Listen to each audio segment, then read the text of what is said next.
Halo Sobat Kita Tahu, ketemu lagi dengan saya Rian. Nah, salah satu jenis transmisi otomatis yang digunakan di mobil pada umumnya yaitu CVT atau Continuous Variable Transmission. Seringkali banyak yang lalai soal perawatannya nih. Jadi memang menimbulkan berbagai masalah. Nah, saya sekarang kebetulan sedang berada di bengkel spesialis Matic yaitu Rizky Auto yang ada di Jalan Pulau Gebang nomor 62. Dan kebetulan lagi di belakang saya ini sedang membongkar transmisi Matic tipe CVT. Langsung aja yuk kita tanya-tanya kerusakannya seperti apa. Yuk. Halo, dengan siapa? Mas Supri. Oh, oke. Nah, Mas Ucup ini pemilik bengkel spesialis Matic Rizky Auto. Nah, di sini Mas Ucup akan menjelaskan apa aja sih masalah yang memang terjadi pada transmisi CVT. Bisa dijelasin nggak, Mas? Oh iya, bisa. Ini transmisi Honda HR-V. Ini sering terjadi putus penbelnya atau rantai CVT-nya. Sekarang lagi dibongkar ya, Mas ya? Betul, ini lagi dibongkar. Kita lagi cek kondisi CVT yang dalam. Oke. Nah, mau tahu daleman dari transmisinya CVT ini seperti apa? Langsung aja dibongkar sama Mas Supri. Biasanya penyebab dari putusnya sabuk baja CVT-nya ini apa sih, Mas? Biasanya sih penyebabnya olinya yang sering telat, Mas. Udah kelihatan dari sini udah hitam. Harusnya kan nggak hitam. Ini karena telat ganti oli. Kalau lebih cepat sih sebetulnya lebih bagus, setiap 20.000 kilo itu dikuras.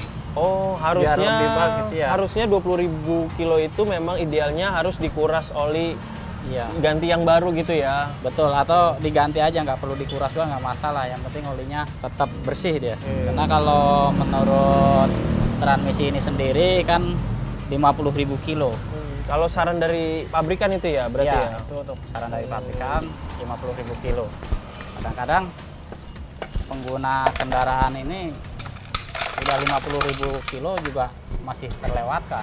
Oh, Belum lalai lah ya, iya, lalai ganti. belum dikuras juga, belum diganti juga. Tuh sob, bisa dilihat Hancur. bagian komponen sabuk baja yang memang hancur ya nih, Mas ya? Iya, hancur nih.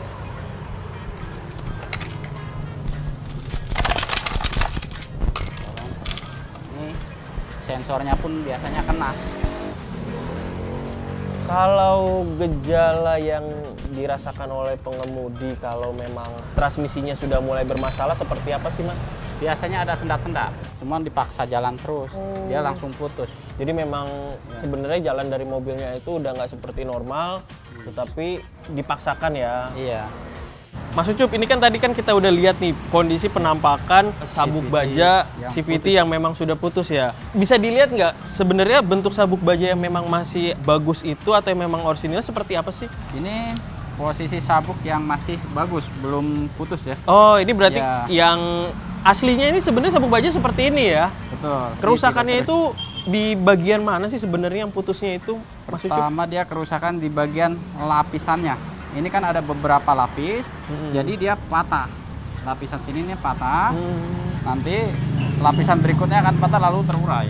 Oh, jadi memang dari penyebab komponen ini ya, penyebab Betul. putus awalnya baru memang merusak ke komponen yang lain ya gitu ya. Oke.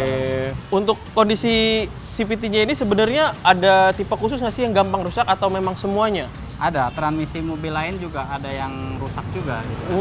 Jadi memang transmisi Matic CVT mobil yang lain tuh memang juga rawan rusak seperti Betul, ini nggak ya. cukup di Honda aja. Oke, berarti dari pabrikan lain awas tuh, hati-hati harus bisa Iya. ngerawatnya.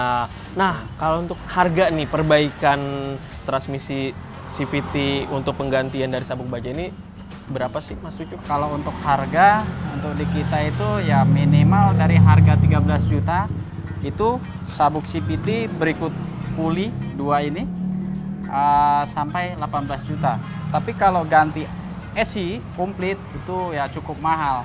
Itu mencapai 62 juta. Oh, jadi memang Ya. untuk penggantian puli Bisa dan di-repair. sabuk baja ini sekitar segitu ya. Iya, udah berikut beres lah ya. Oke, Udah termasuk beres. Ya. siap. Untuk lama pengerjaan, butuh berapa lama sih? 3 hari. Cuma 3 hari, Sob. Oke, terakhir nih, ada tips nggak nih untuk pengemudi mobil yang mempunyai transmisi Matic, terutama tipe CVT, agar jangan sampai kejadian seperti ini nih? Kalau kejadian seperti ini sih udah pasti Paling tidak kita harus mencegah supaya lebih panjang umur transmisinya. Yang pertama, kalau untuk transmisi CVT ini kuras oli metiknya lebih cepat. Jangan terlalu lama. Kalau bisa di kilometer 25, 20 atau 30.000 kilo. Dia biar lebih awet. Kalau nanti terlambat ya bisa mengakibatkan rantainya ini akan putus. Jadwal penggantian olinya itu memang harus dipercepat lah ya.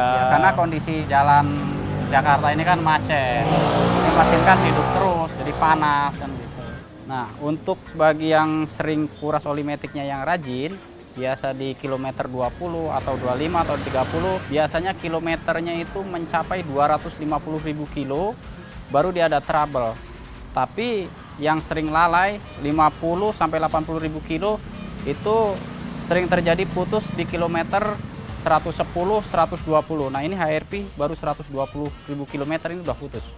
Nah, gimana penjelasan dari Mas Ujub tadi? Semoga bisa membantu merawat mobil dengan transmisi CVT Anda. Ya, sekian dari saya. Semoga video tadi bermanfaat. Nah, jangan lupa nih untuk subscribe. Tulis di kolom komentar kalau memang ada pertanyaan atau hal-hal lain seputar transmisi Matic CVT. Dan like video ini. Dadah!